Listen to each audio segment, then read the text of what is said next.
그렇습니다. 지금 우리나라만 경제가 어렵지 세계 경제가 다 좋습니다. 미국도 사상 최고로 좋고요. 일본도 장기 20년의 불황을 벗어나서 지금 잘 나가고 있습니다. 이렇게 잘 나가고 있는데 세계에서 가장 잘 나가던 대한민국 경제가 급속히 추락하고 있습니다. 특히 가장 어려운 것이 최저임금 급속 인상. 2년 만에 29%의 최저임금을 인상함으로써 많은 식당이 문을 닫고 경비원이 내쫓기고 편의점 알바생들이 다 내쫓기고 있습니다. 그래서 알바생, 경비원, 식당에 일을 하던 여성들, 자영업자들 폐업을 하고 작은 영세 제조업체 문을 닫거나 또 제가 아는 공장하는 분들이 요즘에는 베트남을 가야 되느냐, 필리핀을 가야 되느냐, 또 방글라데시 이런 데로 공장 할 자리를 마련하기 위해서 출장 가면서 저도 같이 이야기를 나눠본 적이 있습니다. 정말 대란입니다. 경제 대란, 일자리 대란, 민생 대란, 바로 문재인 대란입니다. 문재인 대통령의 잘못된 좌파 정책 때문에 이런 결과가 왔습니다. 이 좌파 정책의 핵심은 바로 대기업을 다 때려잡고 기업인을 적폐 세력으로 몰고 민주노총만 끼고 민주노총이 원하는 대로 최저임금 급속 인상 2년에 29% 올리고 근로시간도 68시간을 주 52시간으로 급속히 단축하고 저는 비정규직 없애고 정규직으로 다 하자. 좋은 건 알겠는데 너무 과속해서 지금 대참사가 일어나고 있습니다. 그런데도 불구하고 문재인 대통령 그대로 소득주도 성장 문제없다. 정책은 잘하고 있는데 아직 시간이 덜 지나서 효과가 안 나타나고 있다. 이런 황당한 이야기를 하고 있습니다. 아마 시간이 갈수록 이 문재인 경제 일자리 참사는 더 큰 참사로 세계 좌파 경제 대참사의 신기록을 세울 것으로 저는 우려하고 있습니다. 그 과정에 청춘이 망가지고 젊음이 파괴되는 우리 젊은이들에게 정말 미안합니다. 반드시 막아야 됩니다. 이 빨간불이 들어왔습니다. 빨간불이 들어왔는데도 불구하고 계속 파란불이라고 생명처럼 우기면서 악셀레터를 계속 밟고 있는데 제가 브레이크를 밟아야 되는데 저도 애는 쓰고 있는데 브레이크가 잘 안 밟히고 있습니다. 지금 문재인 경제 정책 빨간불이 들어왔습니다. 빨리 브레이크를 밟고 방향을 대전환해 주시기 바랍니다. 그렇지 않으면은 우리 젊은이들, 우리 경제 전체가 망가지게 되어 있습니다. 대참사 이전에 국민 여러분 다 함께 이 문재인 경제 정책을 빨리 방향 전환, 브레이크를 밟을 수 있도록 국민 여러분들께서 신호를 꼭 보내주시기 바랍니다. 현 정부가 내세우는 이른바 소득주도 성장을 놓고 세금주도 성장이라고도 비판을 하는데 세금이라도 풀어서 경제를 살리면 좋은 것 아닙니까? 그렇습니다. 세금이 계속 나오면 되는데 세금 낼 사람들이 전부 실업자가 돼버리고 세금 낼 대기업은 다 외국으로 빠져버리고 중소기업도 다 외국으로 빠지니까 황금알을 낳는 거위가 시들시들하거나 여기는 문재인 포수가 나와서 계속 총을 쏘고 이 황금알을 낳는 거위를 잡아서 먹으려고 하기 때문에 황금알을 낳는 거위들이 다 도망을 가버리고 다 말라 비틀어지게 되어 있습니다. 이제 뭐 황금알을 낳을 기력도 없어지고 세금이 더 나올 때도 없어지게 되어 있습니다. 정말 걱정입니다. 문재인 대통령은 올해 연말쯤 되면은 경제가 좋아질 것이라고 얘기를 했는데 한편으로는 1년 사이에 저소득층, 즉 하위 20%의 근로소득은 16%가 줄었고 상위 20%인 고소득자의 소득은 10%가 증가했다고 합니다. 문재인 대통령의 말대로 정말 연말이 되면 한국 경제가 좋아질 수 있을 것이라고 보십니까? 모든 경제 전문가들 다들 예측이 시간이 갈수록 점점 악화될 것이다. 빨리 방향을 전환하든지 빨리 우회전을 하든지 아니면은 브레이크 밟아서 스톱을 하든지 우회전 아니면은 브레이크를 밟아야 되는데 지금 계속 좌회전 하면서 빨간불에 충돌 직전인데도 조금만 더 가면 좋다는데 조금만 더 가면 바로 대충돌, 대참사로 회복 불능 상태로 갈 것이다. 이 멀쩡하고 가장 잘 나가던 자동차를 대한민국이라는 세계에서 가장 잘 나가는 자동차를 가장 어렵게 지금 성능을 저하시켜 놓고 괜찮다면서 계속 악셀레이터 밟으면서 방향 전환을 안 하고 브레이크를 안 밟고 있습니다.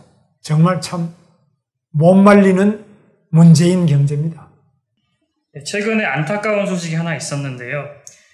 그 서민을 위한다는 문재인 정부 그 피해자도 서민인 사례가 하나 있습니다. 24일 대전에 거주하던 50대 여성이 최저임금 부담 때문에 식당에서 해고된 이후 스스로 목숨을 끊었다고 합니다. 이 뉴스 혹시 접해보셨습니까?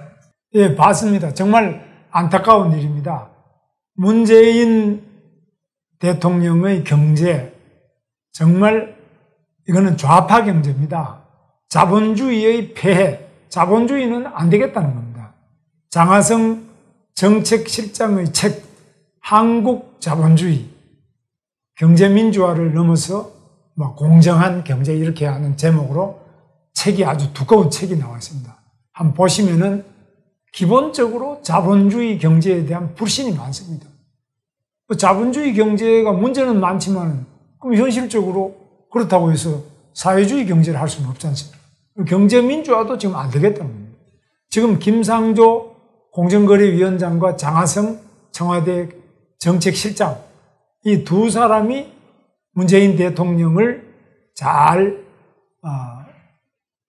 움직여서 지금 우리 지난 한강의 기적, 세계 가장 훌륭한 박정희 대통령의 기적 또 산업혁명 이 모든 성과를 다 망가뜨리고 있습니다. 삼성 잡아놓고 롯데 신동빈 또 잡아놓고 대기업 전부 공정거래위원회다 뭐다 온갖 여러 가지 방법으로 망가뜨리고 있습니다. 또 그나마 살아남은 기업은 최저임금, 노동시간 단축 너무 급속하게 줄여서 다 망가뜨리고 있습니다. 그래서 전부 정규직화해라.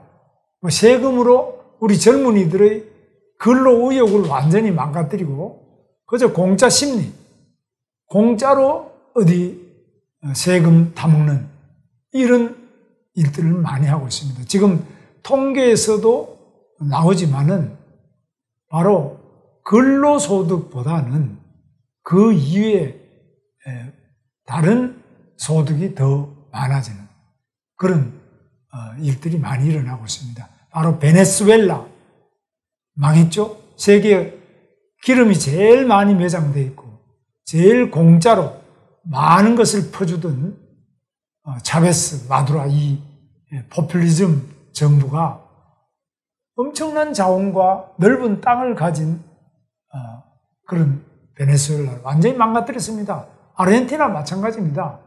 아르헨티나 여러분 아시다시피 페로니즘 유명합니다. 그리스 다 이렇게 공짜로 세금 나눠주기 거기에 맛을 들인 우리 젊은이들과 국민들이 결국은 다 망가져 버립니다. 그래서 국민 근로정신, 모험정신, 기업가 정신, 이거 다 망가뜨리고 있는 세금 퍼주기, 정말 역사적인 재앙입니다. 문재인 대통령은 경제 개선을 위해 김동연 경제부 총리와 장하성 청와대 정책실장에게 직을 걸라고 이야기를 했습니다. 직을 거는데 지금은 이 방향이 틀렸기 때문에 악셀레이터를 더 많이 밟으면 밟을수록 더 큰 대형 사고가 나게 되어 있습니다. 그래서 지금 악셀레이터를 더 밟으라고 자꾸 요구하는데 저는 문재인 대통령이 그만두는 게 제일 좋은 방법이라고 봅니다. 스스로 깨끗하게 나 방향이 틀렸다. 고치든지 못 고치면 빨리 문재인 대통령을 끌어내려야만 이 대참사를 막을 수 있다고 생각합니다. 지금 세계의 공산당이 다 망했지 않습니까? 소련도 망하고 동독도 망하고 모든 공산국가가 다 망했습니다. 아직 망하지 않고 남아있는 게 바로 김정은, 중국의 시진핑, 그 다음에 베트남, 쿠바 이런 데가 몇 개 남아있습니다. 그런데 다 망한 그 좌파 경제, 문재인 대통령이 그걸 좋아해요. 그래서 문재인 대통령이 가는 정책 자체가 바로 이 좌파 정책, 이 잘 나가는 미국이나 일본식이 아니라 꼭 하고 있는 것이 북한하고 우리 민족끼리, 그리고 좌파 경제 정책을 계속 쓰고 있는데 정말 우리 국민들이 이 대통령 한번 잘못 뽑아서 대참사에 직면하고 있습니다. 그러니까 문재인 정부와 더불어민주당은 그 DNA 자체가 자기 탓은 안 합니다. 내 탓이요는 할 줄 모르고 네 탓이다 이것만 할 줄 아는 정말 희한한 DNA를 가지고 있습니다. 이거 못 고치면 고질병입니다. 그래서 자기 성찰이 없기 때문에 큰 참사가 날 수밖에 없습니다. 암만 빨간불이 들어도 안 들리고 경보음이 들려도 안 들리고 옆에 사람들이 그 사고 난다고 막아도 안 들리고 아마 경찰이나 수신호하는 사람들이 이야기해도 계속 악셀레이터 밟아서 충돌할 때까지 갈 겁니다. 그래서 정말 걱정입니다. 정말 이산 가족들이 평생 한번 만나기 위해서 어떤 분은 70년도 넘게 만에 한번 만나고 또 어떤 분은 60년 이상 만에 만나고 계시는데 이렇게 오랫동안 상봉도 못하고 이런 사진 한 장 낡은 사진 들고 그것도 없는 분들도 있고 만난 분들 보면 참 분단의 아픔을 느낍니다. 또 전쟁의 아픔을 느낍니다. 그런데 어떻게 하든지 간에 상설 면회가 가능하고 또 상설 서로 교류가 가능할 수 있도록 그렇게 더 확대되고 넓혀서 나가야 된다고 합니다. 인도주의적인 교류 이건 절대 필요한데 김정은이 하질 않죠. 왜냐하면 자기 체제가 기본적으로 폐쇄 체제니까. 우리나라는 그런 부분이 다 열려 있습니다. 얼마든지 개방이 되어 있습니다. 김정은이 바로 이산가족 서로 상봉 또 교류가 가능할 수 있도록 적극적으로 노력을 해서 진전을 이루기를 기대합니다. 예, 북한과 관련돼서 하나 더 질문을 드리겠습니다. 오늘 새벽에 미국 폼페이오 장관의 방북이 취소가 됐습니다. 여기에 대해서는 어떻게 보고 계십니까? 트럼프 대통령의 그 트위터 내용을 보면은 폼페이오가 원래 방북을 하게 돼 있는데 갑작스레 그 방북 발표를 하고 하루 만에 전격 취소했습니다. 폼페이오 보고 가지 말라고 요청을 했습니다. 바로 대통령이 국무장관에게 가지 말라고 요청을 한 것입니다. 굉장히 강한 메시지입니다. 이유는 바로 북한이 비핵화에 어떤 성과가 없다는 겁니다. 비핵화에 진전이 없다는 겁니다. 두 번째로 중국이 북한의 비핵화에 대해서 전처럼 협조도 안 하고 이렇기 때문에 기대할 것이 없다. 그러니까 가지 마라.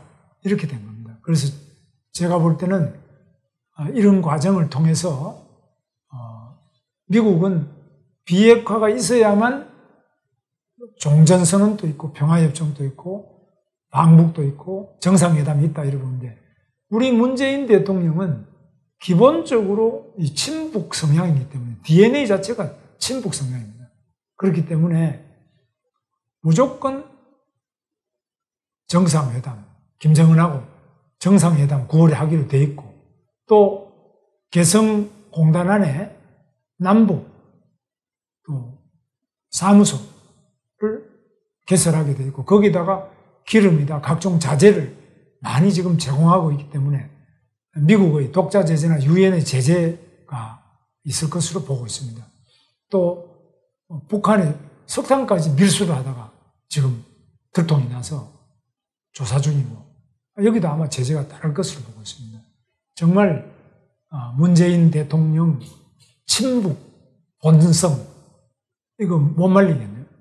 정말 이 DNA를 고칠 방법은 없고 어떻게 브레이크를 밟고 어떻게 막아야 될지 참 큰 걱정거리입니다.